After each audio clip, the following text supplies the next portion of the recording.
Jamie here, JB here. Hope everyone's doing outstanding. April 30th, 2025, 8:59 a.m. on this last day of April. Talk quick about the market. Some names looking at go from there.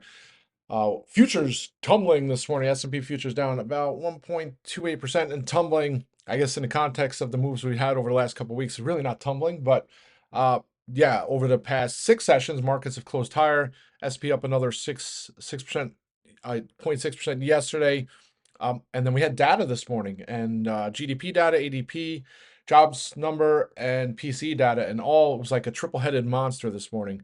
GDP number negative, right? So contraction, not a good thing. 0.3% to the downside estimates for positive 0.3%. So really not that big a range. It's just that it's negative, right? Not that stigma around a negative GDP number. That's not a good thing.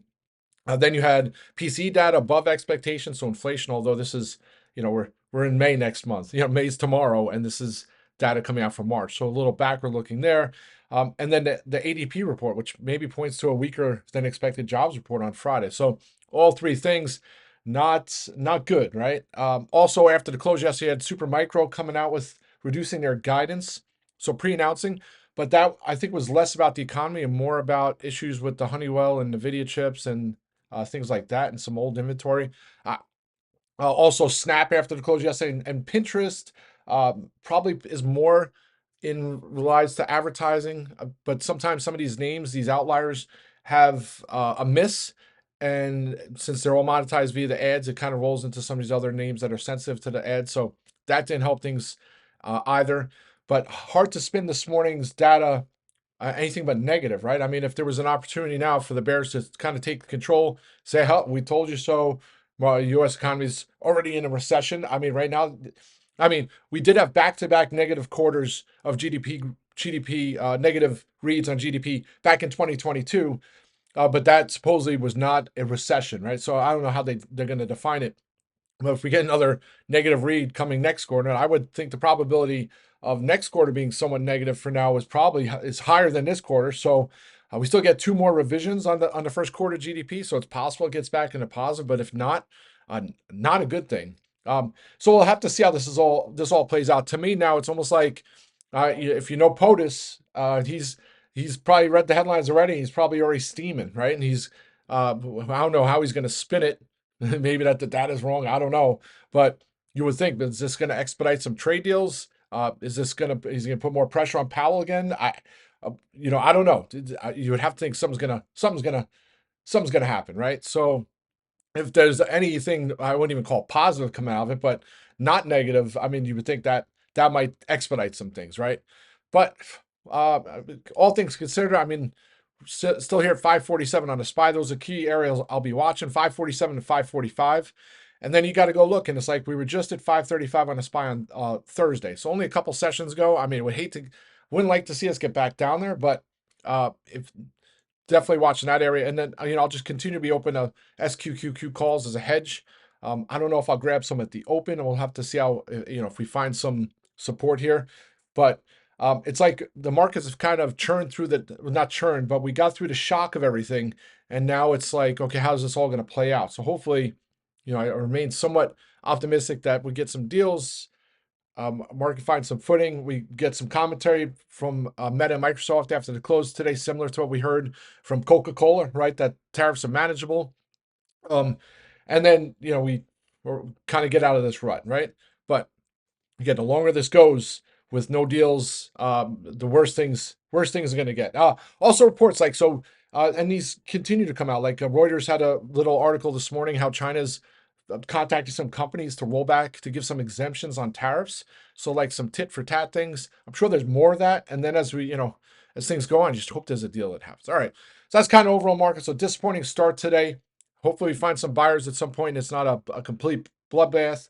Because if there's an opportunity today, I think would be the opportunity. So I think it would be a good sign if markets can find some footing. Maybe around 547 here on the SPY. Historicals, Ryan Dietrich always posts great stuff. Sell in May and go away. You're going to see lots of articles. You're already starting to see lots of articles. And I think is my audio? You're already seeing a lot of articles pop up.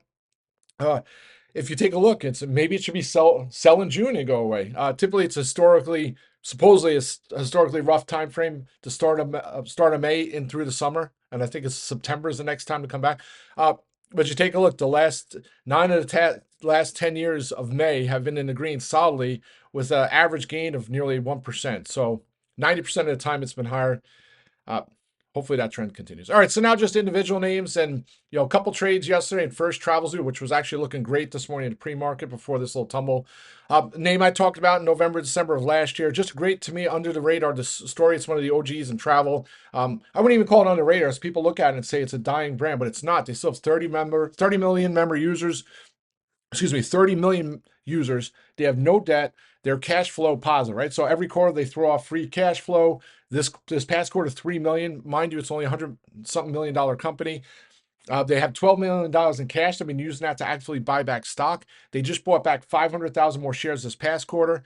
They only have 11 million shares outstanding, so it's pretty much a 0.5% reduction in the outstanding share count. They continue to be aggressive in buyback stock, and now they're in the process of rolling out this premier member program, which is an upgrade, right? $40 a year for members, which were freemium, 30 million. They're trying to convert them. I was saying they convert like 3% of their users to premium. It like instantly is going to increase their revenues like 50% year over year. They get 5%. It's like 100% in revenue increase. So they already talked about their earnings call. Substantial year over year revenue growth for quarter two.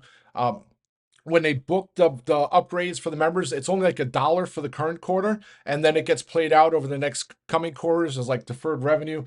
So next quarter it's gonna be $10 for each member that signed up, and then it rolls out $10 till that subscription is paid off on a yearly basis. So got to think it's going to be a huge number come when they report earnings next quarter. I don't think it's anywhere baked in the stock. I mean, the stock was up near 25 at the start of February. So not saying it gets back there today or this week, but I think there's an opportunity. Also on the conference call, they talked about, a lot of the questions the analysts asked, and there's only boutique firms that cover travel zoo, but of course all tied around recession and the economy. Had nothing to do with like their underlying business or the new member model, which kind of blows my mind. But either way, Travel Zoo just said like, it's actually not a recessionary environment, but a bad economy it doesn't really hurt their business because the business that they tailor to is distressed assets, right? Hotels that aren't filled, airlines that are not filled, cruise ships that are not filled, and then they get those deals and send them off to their members, right? So I wouldn't say it's a good thing, but folks usually on the platform are looking for deals. So with that environment, the deals, there's more of them and they're even better. So they say they won't see an impact. I really like this. Don't be surprised, especially if it's weak, a little weakness today. I might look to get some further out strikes. Really like this one for higher. VKTX, GPCR, GLP-1 space. I just feels like it's set to go on fire. I mean, we'll see what happens here with the market today. I mean, if the market's in the tank all day, obviously it's going to be a breather for the GLP-1 space. But I got those VKTX calls when the stock was running up in the morning, able to close them out for 100%. And I just held the rest. It's over its 50-day moving average, first time since November.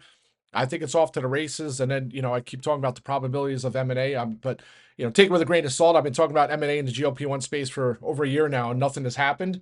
But you have to think Pfizer dropping their study, their earnings yesterday, talking about doing 2 to 3 deals, not looking to leave the obesity space, which means they have to do an acquisition or partnership. You just have to think there's news coming. So whether it be VKTX or GPCR. VKTX, depending on what it does here today, I mean, if it starts to reverse, I might look to get some more calls for upside and continue to hold the other strikes as freebies. GPCR up another 9% yesterday. I was hoping the premiums on the 25s would double. They're getting close. When I get a chance to close them out for a double, I'll close them out, and I might look for further strikes out as well on GPCR. Another candidate, it could be GPCR, VKTX, Altimmune, Turn Pharmaceuticals. One of those names I think will be acquired by Pfizer or some other large mega cap bio name. VKTX, and then Roku. So Roku at this time was like 68 and change at the open, or 60, maybe it was 66. Spiked all the way up to 71 at the open yesterday. I used them, moved close some of my calls out for over 100%. I'll hold the rest into earnings as freebies, right? And I mean, obviously high risk. So if they post, the thing with Roku, they could post a monster beat and raise and the stock might still sell off. So it's almost like a coin flip how the markets react. Of course, I'm bullish. Last quarter was a monster quarter. Stock ran and gapped and ran, and then it melted ever since. I think it's going to be another monster beat and raise. Take a look at the 50 and 200-day moving average right at $72. So I'll just hold those as lottos into Friday, into Thursday earnings after the close. And the thing is, I have plenty of time on the call. So even if it's not the best earnings, or the stock doesn't react as much. Maybe it melts higher for the rest into expiration. And then other names, XYZ, I was still looking for an opportunity to get some of those calls out to cover costs. Didn't get a chance yesterday, although the stock was right at its 50-day moving average. And it's gapping lower here this morning. So I don't know if I get an opportunity to close the calls out before their earnings, but really like XYZ. But unfortunately, look what PayPal did yesterday. I thought they had a great result, earnings, and the stock didn't really do too much. So hopefully there's not duplication there with XYZ. But if I get a chance to close some out to cover costs, I will. I actually might salvage them too before earnings, depending on what the premiums look like, and revisit. And then last but not least, here is GameStop, and my computer's lagging here, so I don't know why it's doing that. Hopefully, there's not an issue with my audio. Uh, well, GameStop's under 27 here this morning. It was actually up mid 27s earlier today. Just disappointing. The last week or so, it's been stuck in its trading range. It's like it needs an update from the company in regards to its Bitcoin reserve. So hopefully it does that at some point. And that's it, folks. If things get crazy today, I'll get audio at the noon hour. 545 on a SPY. If we open below that or hit below that after the open, I might look to start nibbling some SQQQ calls just as a hedge. It's not like I'm loaded to the gills on calls with no protection, right? Most of the positions I'm in, I'm very locked in to cover costs, but I don't want to be in a spot where there's some rollover, because you certainly, if you're a bear, you can paint this picture right now with that report this morning of like, yeah, we're ready to hit new lows on the S&P. This was just a relief bounce. You can make that case right now. I still don't think that's going to be the outcome, but you got to be open to both sides in this current environment, right? So that's it. Let's have a great day. I'll be back. Rock and roll.